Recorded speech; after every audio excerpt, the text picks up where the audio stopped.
धर्म प्रेमी बंधुओं, मेरी माताओं तथा मेरी बहनों, आप सभी का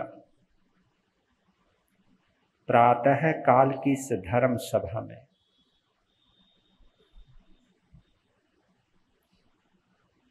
तथा दिव्य कथा, भव्य कथा, वीर कथा के अंदर हार्दिक हार्दिक स्वागत करता हूं।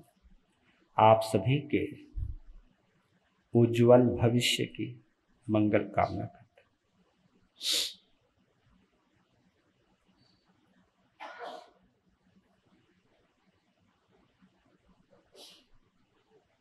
पुनः हम सभी अपने अपने सौभाग्य की सराहना करते हैं कि हमको इस जन्म में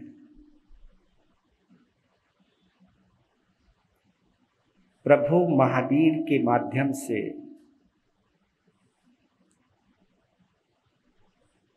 तीर्थंकर परमात्मा की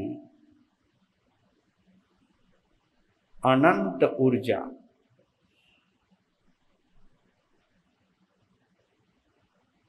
अल्टीमेट पॉजिटिव एनर्जी के साथ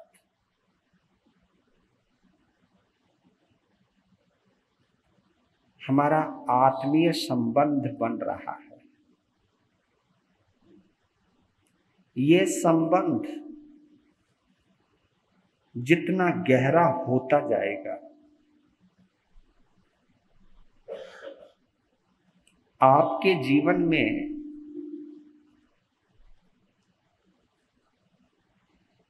ऑटोमेटिक या ऑटोमेटिक समझ लीजिए, स्वाभाविक रूप से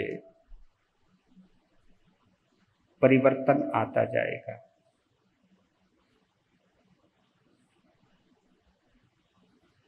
ये इस कथा की विशेषता है। कथा अपने आप में कथा है, लेकिन जो भव्य आत्मा होते हैं उनके लिए कथा महत्वपूर्ण हो जाती है।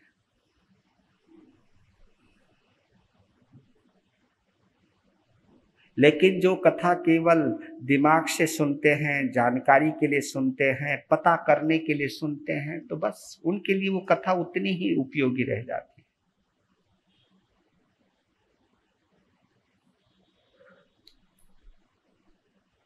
कल हम विशिष्ट पुण्य और विशुद्ध पुण्य की चर्चा कर रहे थे।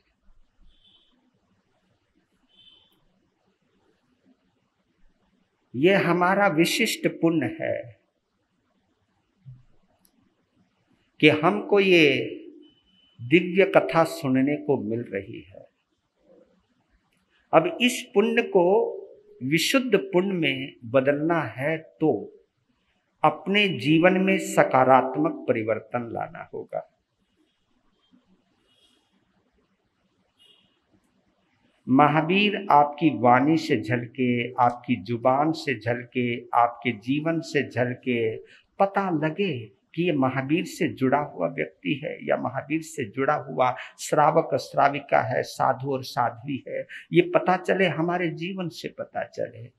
अगर हमारा जीवन का व्यवहार बदलता रहता है और आपके व्यवहार को देखकर किसी और का व्यवहार परिवर्तित होता जाता है, अगर किसी के ऊपर आपका प्रभाव पड़ता जाता है, आपके माध्यम से कोई और बदलता जाता है, तो ये विशुद्ध पुण्य में बदलता जाता है।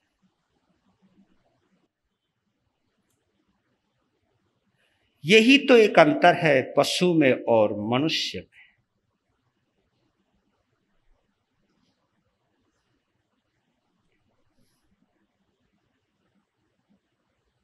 भगवान का दर्जा अगर किसी को मिला है तो वो इंसान को मिला है।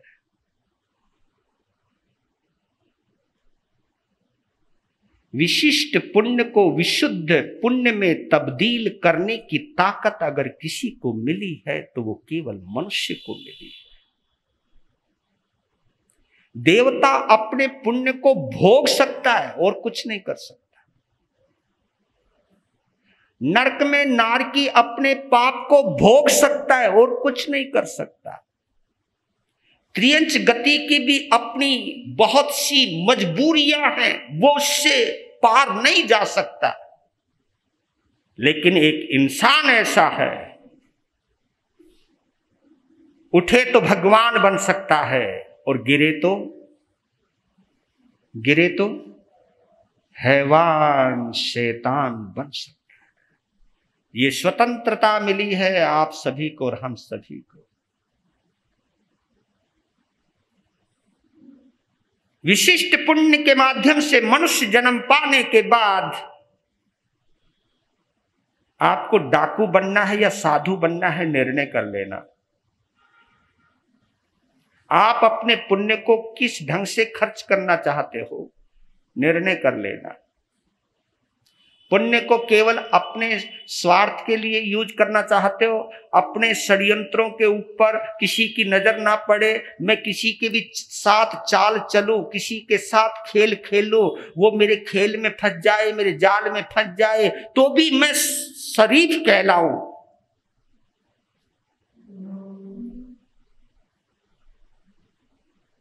तो ये पुण्य आपके काम तो आ रहा है, लेकिन ये पुण्य किसी और के काम नहीं आ रहा, बल्कि किसी की बर्बादी की वजह भी बन रहा है।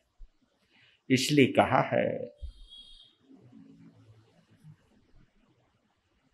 कि वासुदेव का पुण्य बड़ा प्रकृष्ट होता है, लेकिन निदान की वजह से वो केवल उस पुण्य को भोग सकता है।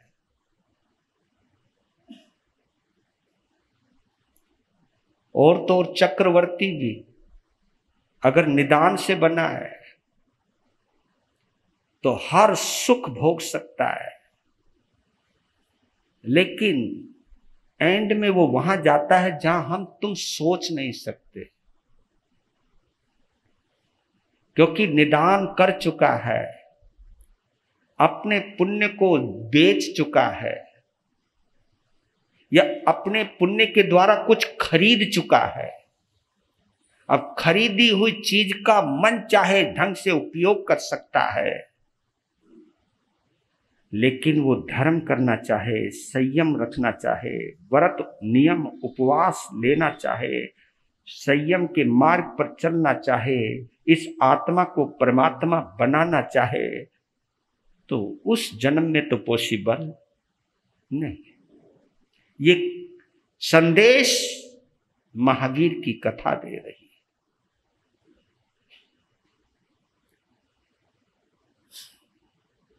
आपने कभी गौर किया कि पुण्य हमें क्या देता है? पुण्य हमें क्या देता है? पुण्य हमें शक्ति देता है, चाहे वो धन की हो सकती है, पद की हो सकती है।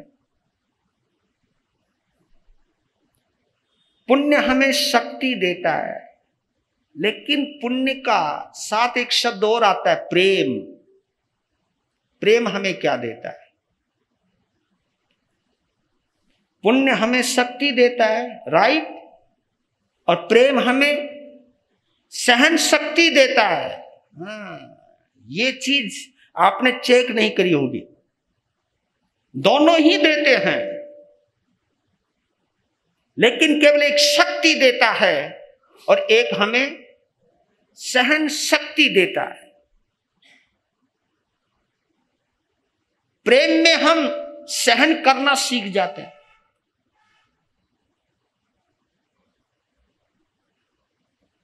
प्रेम ही एक ऐसी चीज है जहां पर कोई शिकवा और शिकायत नहीं आती। आदमी सहजता से, आनंद के साथ सहन करता है।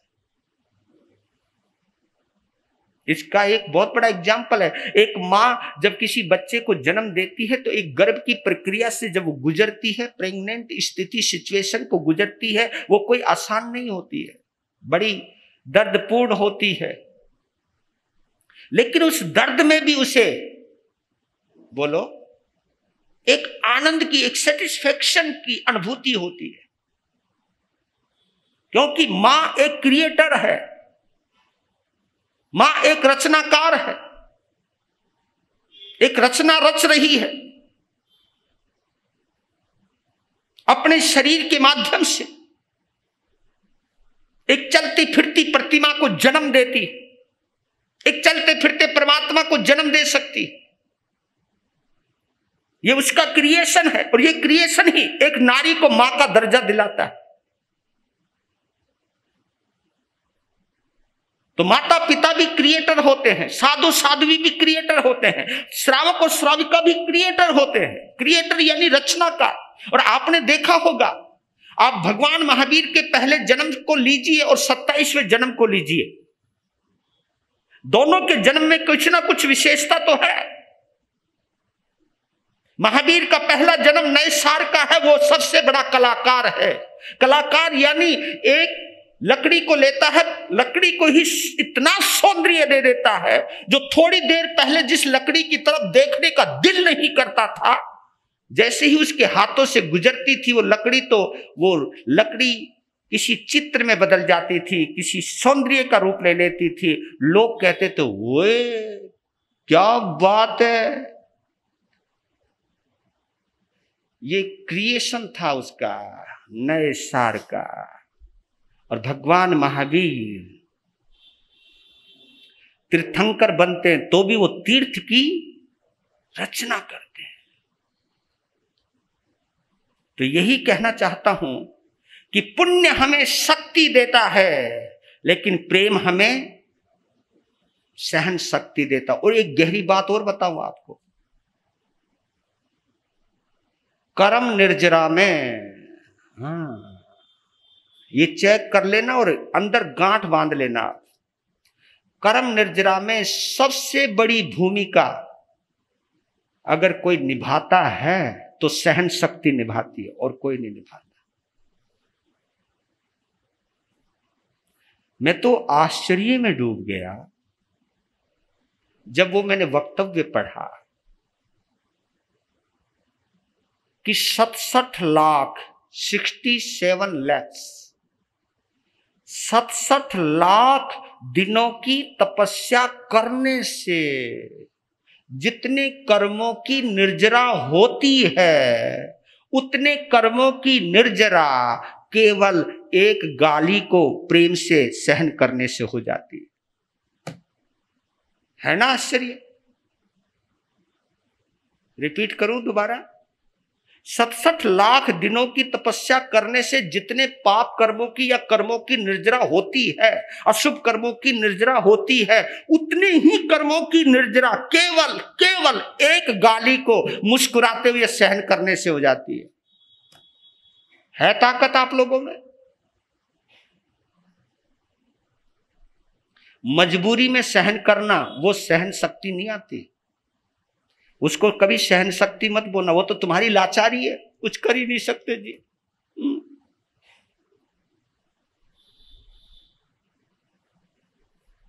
समर्थ होते हुए भी, सक्षम होते हुए भी, फिर भी सहन कर जाना, ये ताकत है सहन शक्ति। भगवान महावीर ने इतने उपसर्ग सहन किए, वो किसी मजबूरी में सहन नहीं किए। हाँ, ये मैं बतला देता हूं, क्योंकि उनके पास शरीर के बल में कोई कमी नहीं थी, उनका कोई कुछ बिगाड़ नहीं सकता था। सारे इंद्र मिलकर के पूरा देवलोक उतर जाए, कितना बल होता है इंद्र में, और एक एक देवता में कितना बल होता है। सारे देवता मिलकर के उनकी एक छोटी सी उंगली को थोड़ा सा हिला नहीं सकते, इतना अपरंपार बल है उनके अंदर। लेकिन फिर भी कोई कानों में कीला ठोक रहा है तो भी मुस्कुरा रहे।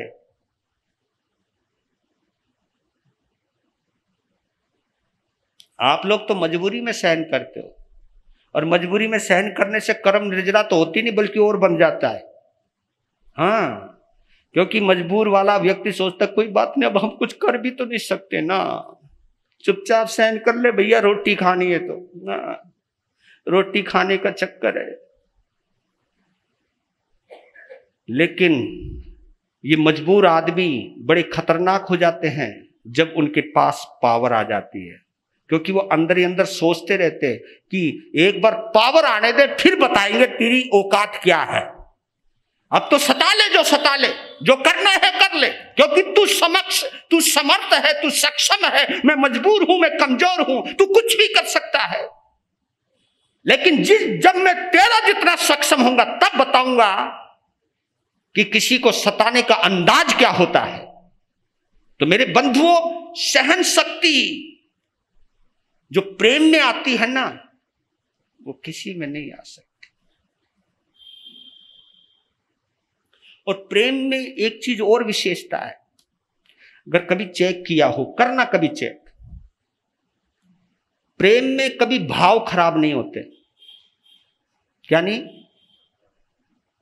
भाव कभी खराब नहीं होते प्रेम में। अगर प्रेम है तो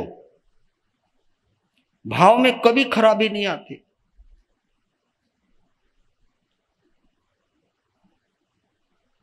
प्रेम की एक और ताकत है, नजरिया पॉजिटिव रहता है, नकारात्मकता नहीं आती। नकारात्मकता का मतलब है पाप नहीं आता। मैं इसी बात में एक बात और कहता हूं, विशिष्ट पुण्य के माध्यम से आपके पास सब कुछ मिला है। इनमें कई लोग सेठ भी हैं, पैसा भरपूर होगा, लेकिन चेक करना, इस विशिष्ट पुण्य के माध्यम से आपको जितना कुछ मिला है, इससे तुम क्या नहीं कर सकते थे और कितना कर रहे हो, कितना किया है, कभी चेक जरूर किया करो। मैंने ऐसे ऐसे लोग देखे हैं कि गरीब के चेहरे पर रूखी रोटी खाते हुए जो मैंने उसके चेहरे पर मुस्कुराहट देखी है, जो खिलखिलाहट देखी है, जो गुदगुदाहट देखी है, जो गुनगुनाहट देखी है, कभी कभी पैसे वालों के चेहरे बुझे हुए रहते, बैठे रहते हैं।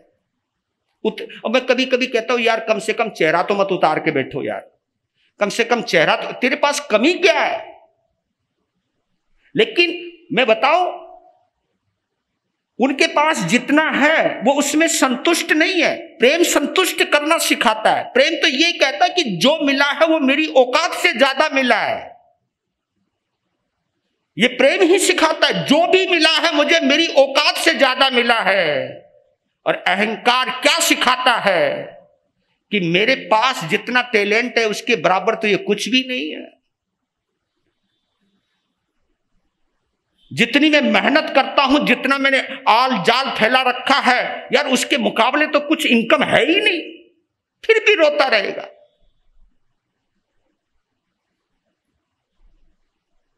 इसलिए कहता हूं कि प्लीज, अब एक चीज और कहना चाहता हूं, क्योंकि इसमें प्रवेश करूं तो ये कुछ बेसिक हैं, मैं उन बेसिक के साथ चलना चाहता हूं, आपको पहचानना चाहता हूं।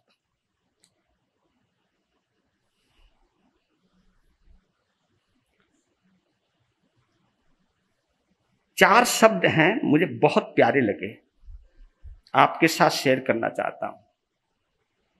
विशिष्ट पुण्य के माध्यम से हमें एजुकेशन तो मिलती है, लेकिन उसमें एक शब्द और जोड़ना है।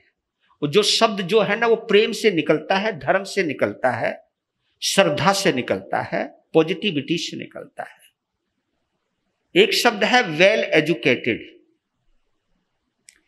एक शब्द है वेल सपोर्टेड, और एक शब्द है वेल रिपोर्टेड, और एक शब्द है वेल डेडिकेटेड। अब देन इन चारों शब्दों को चेक करना। मैंने क्या बोला? Well educated, well supported, well reported and well dedicated. जो वेल शब्द है, WELL, वेल शब्द जो है, वेलनेस का जो शब्द है, यहां से क्रिएशन होता है, यहां से एक क्रिएट होता है, एक जनरेट होती है पावर, पॉजिटिव एनर्जी जनरेट होती है। हम सब पढ़े लिखे हो सकते हैं, लेकिन वेल एजुकेटेड है या नहीं? वेल एजुकेटेड होना यानी सम्यक ज्ञानी होना। सम्यक ज्ञानी यानी उसके अंदर किसी विशेषता को देखना,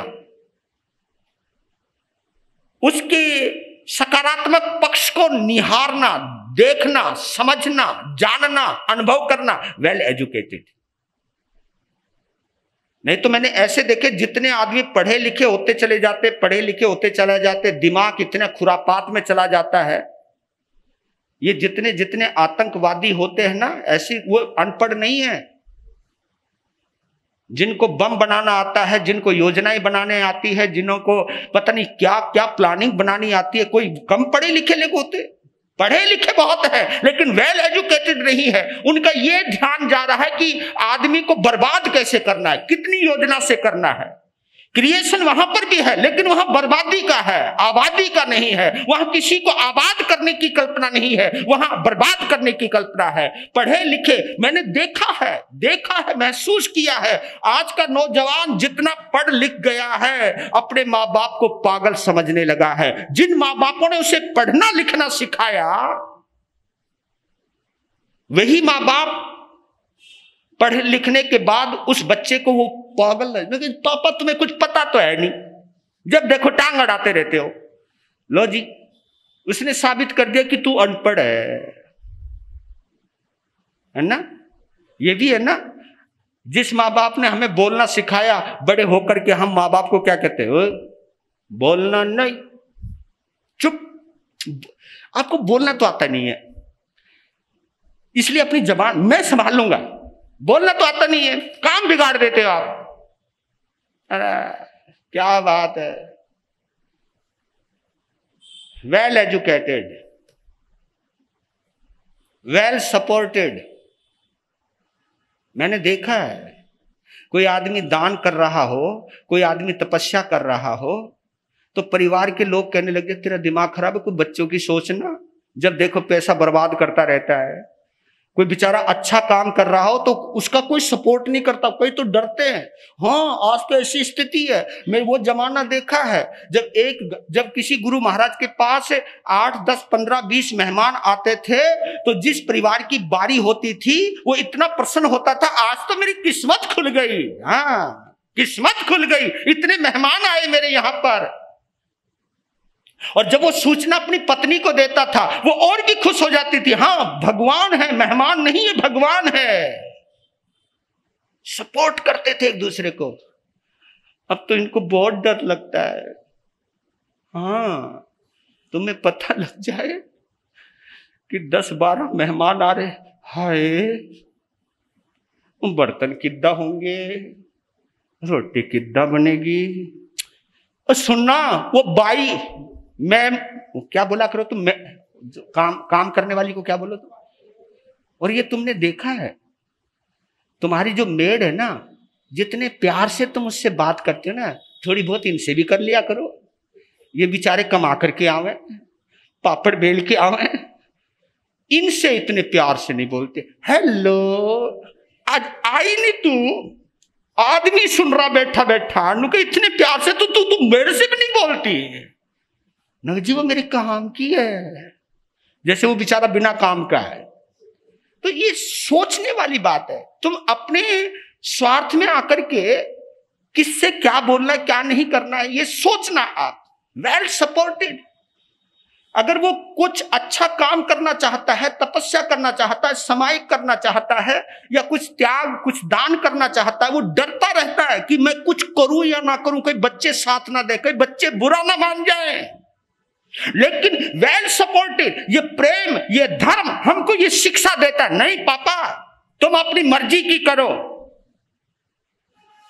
देने से कभी घटता नहीं है, अच्छा करने से कभी बुरा नहीं होता है। इस तरह का कभी सपोर्ट करते हैं हम एक दूसरे को, क्योंकि ये प्रेम से पैदा होता है, ये पुण्य से पैदा नहीं होता। पुण्य से पदार्थ मिलता है, प्रेम से परमात्मा मिलता है। ये चेक कर लेना, पुण्य से पदार्थ मिलता है, कोठियां मिलती है, बंगले मिलता है, पैसा मिलता है, धन दौलत मिलता, पद मिलता है, लेकिन प्रेम इकलौती ऐसी चीज है जिससे परमात्मा मिलता है। और परमात्मा कहेंगे तुम्हारे पास दुनिया की जितनी भी दौलत है, जितनी भी शोहरत है, उसकी औकात नहीं है कुछ भी, लेकिन ये उनके लिए है जिनको परमात्मा से मोहब्बत है। इसलिए एक लाइन मुझे बड़ी प्यारी लगी, चेक करना वो लाइन। कहते हैं इश्क ना कभी इम्तिहान लेता है। तुम ले लेते हो? वो बोल रहा है, मैं नहीं बोल रहा, कभी बोल रहा है। कभी सोचो महाराज जी इश्कबाजी में कहां चले गए। ये इश्क वो वाला इश्क नहीं है जिसकी तुम लोग बातें करते हो। मैं तो कुछ और बात कह रहा हूं। एक मिजाजी इश्क होता है और एक हकीकी इश्क होता है। मिजाजी इश्क और हकीकी इश्क। मिजाजी इश्क शरीर को छूता है, मिजाजी इश्क पदार्थों को छूता है, धन दौलत को, पद और शोहरत को छूता है, उसको मिजाजी इश्क कहते हैं। लेकिन हकीकी इश्क, हक कहते हैं आत्मा को, आत्मा से जो प्रेम निकलता है, जो इश्क है, उसकी बात कर रहा हूं मैं।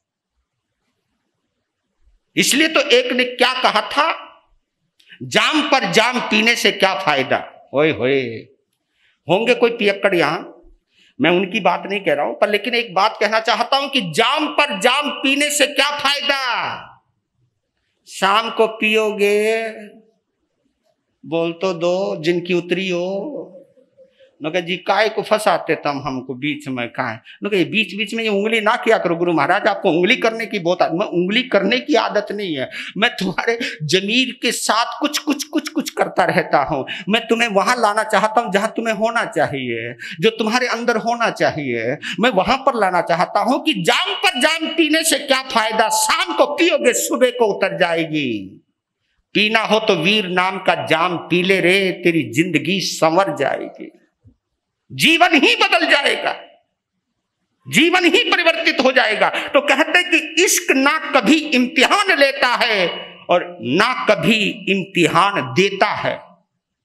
इश्क ना कभी इम्तिहान देता है, ना इम्तिहान लेता है।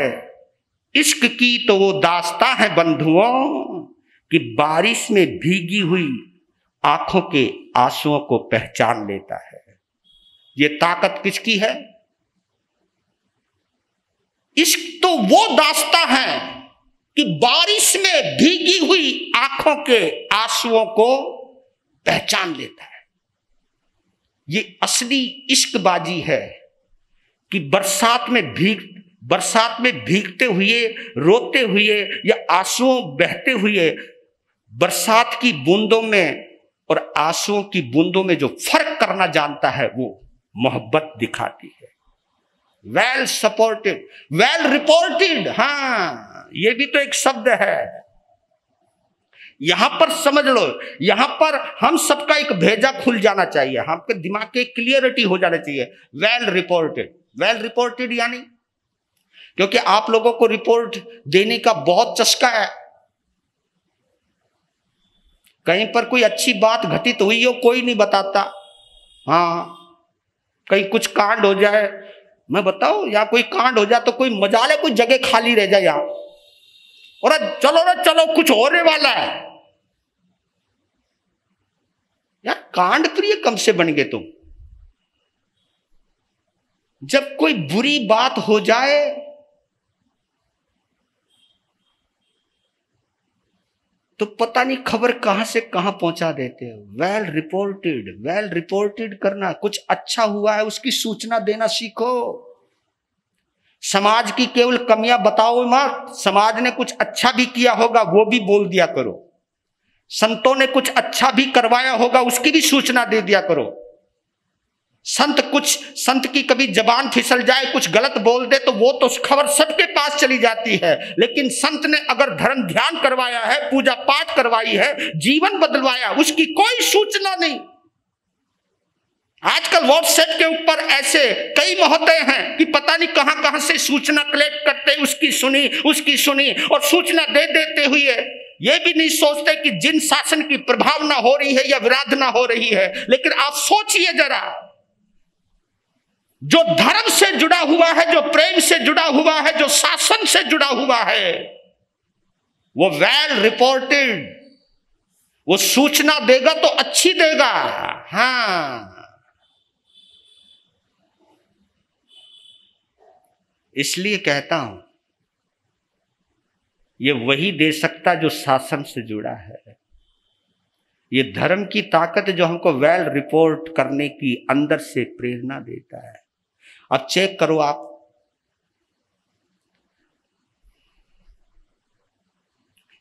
एक चाइनीज कहावत आती है, मैं बतला देता हूं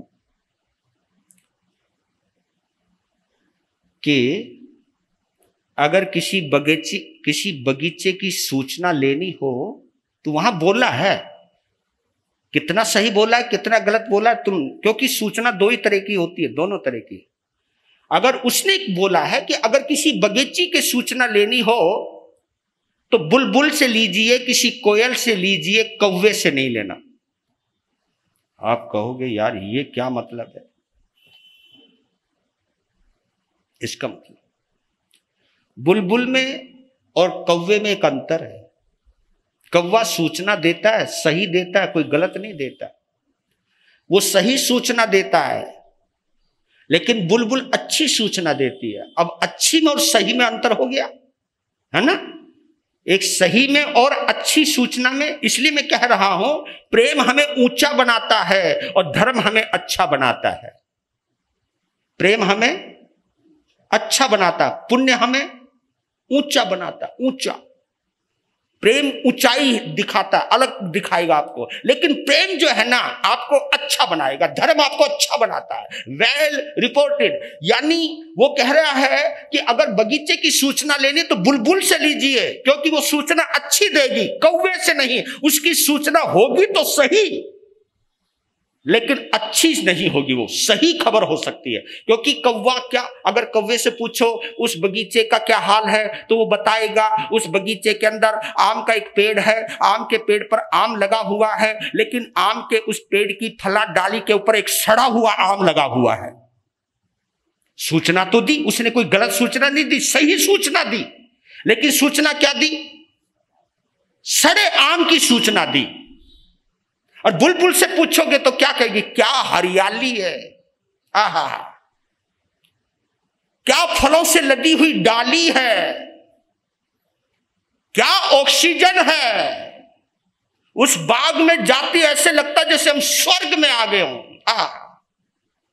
ये सूचना किसने दी? बुलबुल ने दी। एक ने सूचना सही दी, एक ने सूचना अच्छी दी। इसलिए मैं आपको बतला देता हूं, कानून और मन किसके ऊपर चलता है? राइट और रॉन्ग पर चलता है। लेकिन रिलीजन जो है वो गुड और बैड पर चलता है।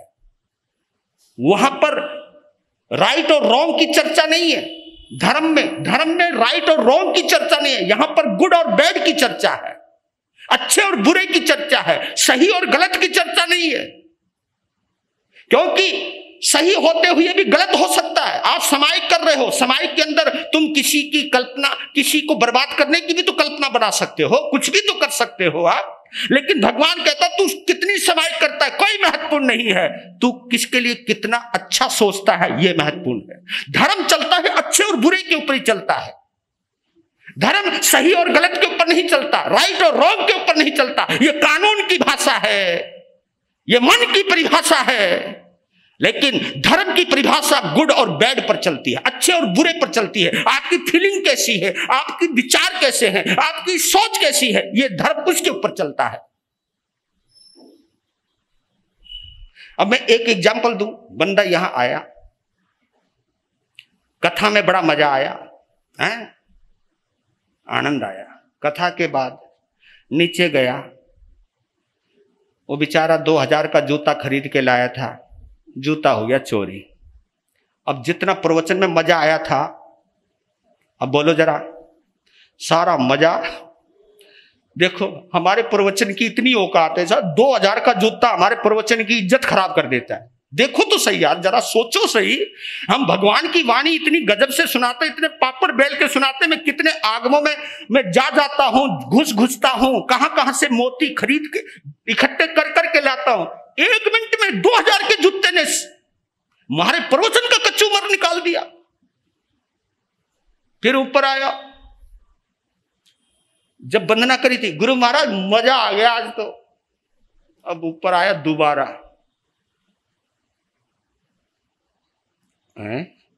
चेहरा उतरा, की हुआ, आगे से मैं आऊंगा नहीं। क्यों? यहां लोग कोई प्रवचन सुनने आते हैं, चोर है चोर। और मैं बोला तू क्या है, तू छोड़। अब मैंने कहा जैसी तुम्हारी मर्जी। और मैं तो कुछ कह भी नहीं सकता तुम लोगों को, मैं तो ये भी नहीं कह सकता जी कल जरूर आना। तुम तो अगर हम कह भी देना, मैं इसलिए मैं तो बोले ना छोड़ दिया। मैं कभी किसी को नहीं कहता प्रवचन में आना, मैं कहता ही नहीं। जैसे मैं तो ये कहता हूं, अगर कहता हूं तो इतना कहता हूं तुम्हारा मन करे तो आ जाना, बस, और कुछ नहीं कहता। आना मन से, मेरे कहने से नहीं। दिल है तो आ जाना, नहीं तो कोई बात नहीं, चलेगा। अब वो गया बाहर, उधर से एक आदमी बड़ा खुशी खुशी आ रहा, गुरु महाराज के दर्शन करने। हाय रे, आज तो प्रवचन छूट गया, चलो कोई बात नहीं, मंगल पाठ मिल जाएगा।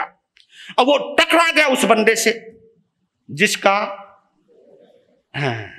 भूलियो ना, अरे भाई तू भागवान है ना, खाक भागवान की हुआ। मैं तो तुझे कह रहा हूं वहां ना जावे तो अच्छा ही है। अरे हुआ क्या यार, 2000 के नए जूते लाया था, शायद चोरी हो गए। अब तुमने ये खबर तो दे दी, खबर सही है, झूठी खबर नहीं है, लेकिन आप जानते हो इस खबर ने उसके दिमाग पर क्या प्रभाव डाला होगा। जो उसका उत्साह था, है ना, जो उसके अंदर एक नशा था गुरु के दर्शन करने का, प्रवचन सुनने का, धर्म स्थान में आने का, आपकी इस खबर ने उसके भाव बिगाड़े या नहीं बिगाड़े? क्योंकि बुरी खबर सुनने से भाव गिर जाते हैं।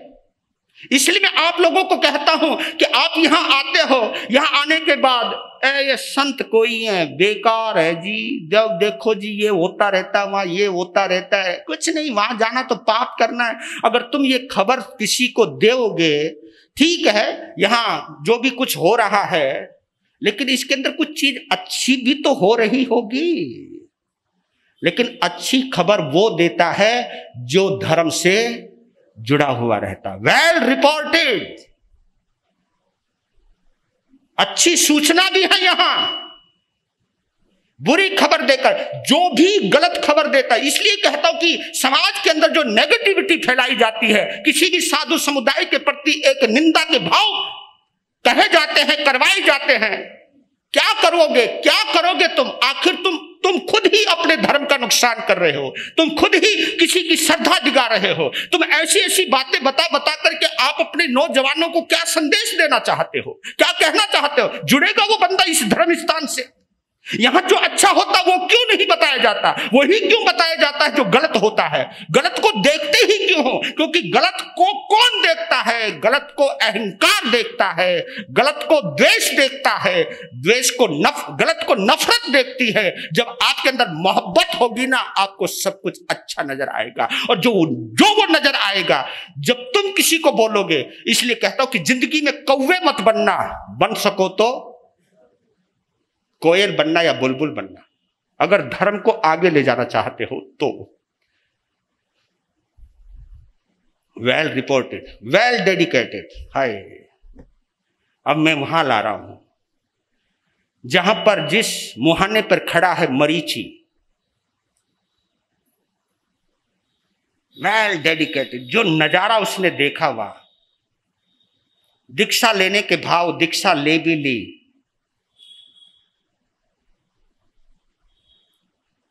लेकिन गिरावट भी आनी शुरू हुई। वजह कुछ भी हो सकती है, उसकी वजह एक ये भी हो सकती है। क्या वजह हो सकती है बताओ? कि भगवान ऋषभ देव ने जब दीक्षा ली, उस वक्त उनके साथ 1000 जनों ने दीक्षा ली थी, और वो 1000 जनों को संभाल नहीं पाए। क्यों नहीं संभाल पाए? क्योंकि वो अपने को संभालने में लगे हुए थे।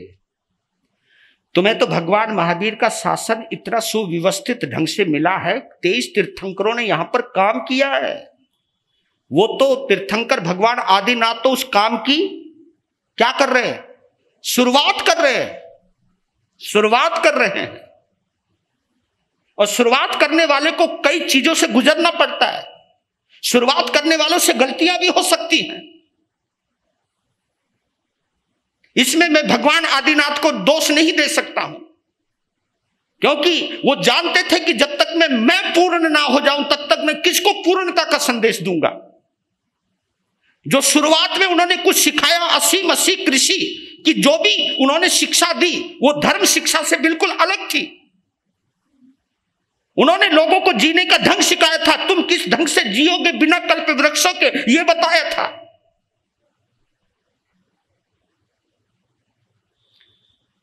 तो लोग इधर उधर होने लगे, और उसमें उनका स्वयं का पौत्र मरीचि भी इधर से उधर हो गया। लेकिन उस बंदे की एक खासियत थी, एक खासियत थी, वो अगर तुम उस खासियत को पहचान सको तो। उसने रूप बदल लिया अपना। जो रूप लेकर के चला था वो धीरे धीरे वर्षों के बाद उसका रूप परिवर्तित हो गया। नंगे सिर चला था, उस पे छत्र आ गया। नंगे पांव चला था, उसमें खड़ाऊ आ गई। उसके पास श्वेत वस्त्र थे, अब कसेले वस्त्र आ गए, लाल वस्त्र आ गए। पहले अन्न और जल की मर्यादा थी, अब उसके अंदर वो पानी भी झरनों का पीने लगा, फल और सब्जियां जंगल की खाने लगा।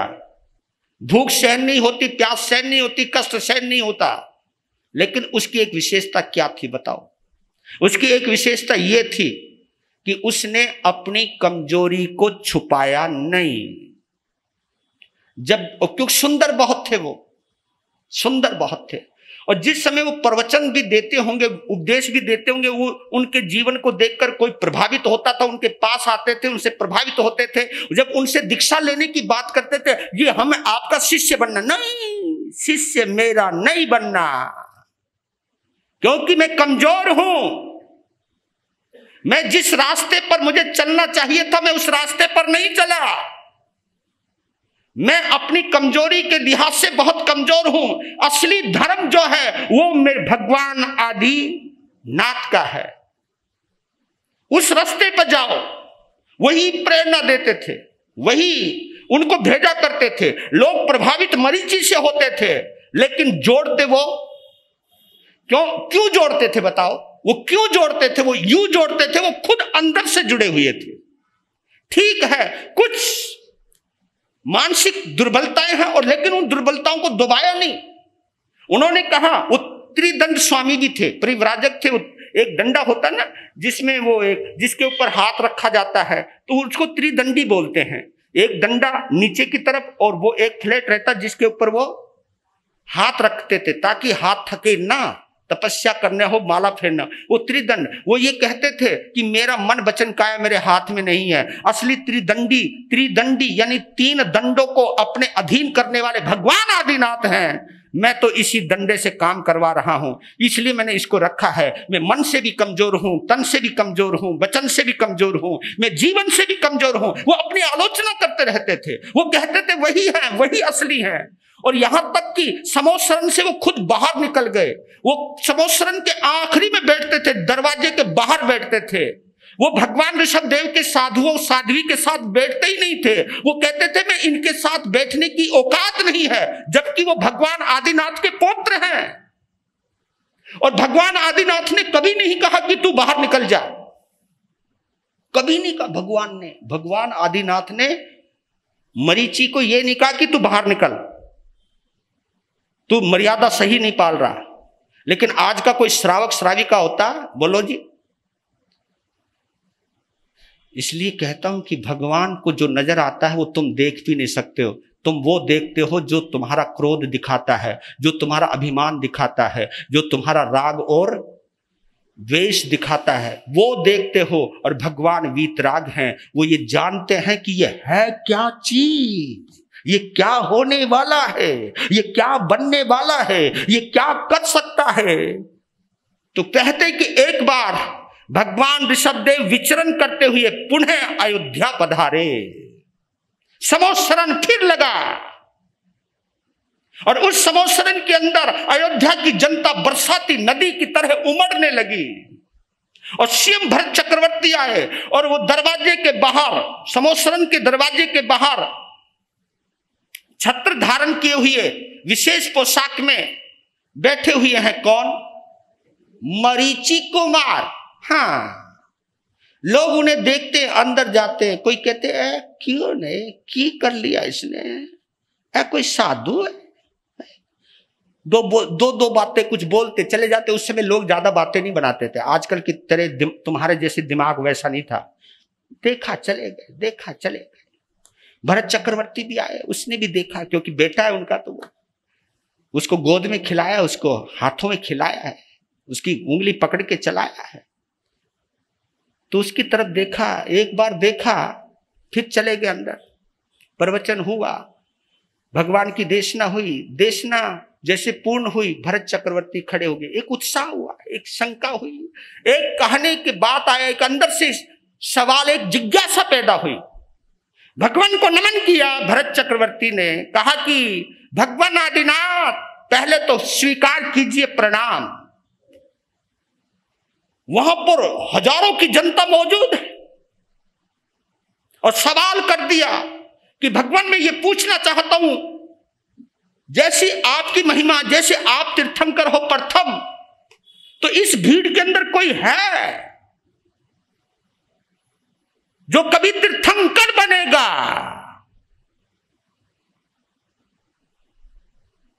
तब भगवान ने कहा, हां भरत, वो जीव यही मौजूद है जो भावी तीर्थंकर होगा, अंतिम तीर्थंकर होगा। एक काल के अंदर 24 तीर्थंकर होते हैं। जैसे अवसर्पणी काल की 24वीं अलग है और उत्सर्पणी काल की 24वीं अलग आएगी। तो ये अवसर्पणी काल की 24वीं है, जिसमें पहले तीर्थंकर भगवान आदिनाथ हैं और अंतिम तीर्थंकर भगवान महावीर हैं। तो कहा कि इस सभा में अंतिम तीर्थंकर कौन? कि जब तुम आ रहे थे, जिसकी तरफ देख करके तुमने सोचा था अमृत कुंड में गया था और कहां चला गया है, क्यों भगवान तो जानते हैं। जिसको देख करके थोड़ी सी तुम्हारे अंदर खिन्नता आई थी। देखो भगवान बोल रही है, करुणा बोल रही है भगवान की। आप लोग तो ऐसे साधुओं की निंदा करते भी ना थको, लेकिन भगवान की करुणा क्या बोल रही है कि जिसके लिए तुम्हारे मन में थोड़ी सी खिन्नता आई थी, जो तुम्हारा पुत्र है मरीचि कुमार, वो इस असर्पणी काल का अंतिम तीर्थंकर वर्धमान महावीर होगा। और अंतिम तीर्थंकर ही नहीं, बल्कि इस अवसर्पणी काल का प्रथम वासुदेव भी वही होगा। वासुदेव ही नहीं, वो इतना पुण्यवान है कि वो चक्रवर्ती भी बनेगा। वो वासुदेव भी बनेगा, चक्रवर्ती भी बनेगा और अंतिम। और ये पुण्यवानी केवल किसको मिली? मरीचि को। मरीचि को, जिसका दादा पहला तीर्थंकर, जिसका पिता प्रथम चक्रवर्ती, और जो खुद प्रथम वासुदेव बनने का। और जब भगवान फरमा रहे थे ये बात सुनते ही भरत चक्रवर्ती से रहा नहीं गया कि मेरे मन में उसके लिए थोड़ी सी भी खिन्नता क्यों आई। इसलिए कहता हूं मेरे बंधुओं, प्लीज हाथ जोड़ करके एक बात जरूर कहता हूं, साधु साध्वी कोई भी हो, किसी के लिए गंदे शब्दों का इस्तेमाल मत करना, क्योंकि ये गंदे शब्द आपकी भव्यता पर प्रश्न चिन्ह लगा सकते हैं, आपके कल्याण के मार्ग को अवरुद्ध कर सकते हैं, आपके कल्याण के रास्ते को रोक सकते हैं। समय हुआ आपका, आगे क्या होगा फिर बताएंगे।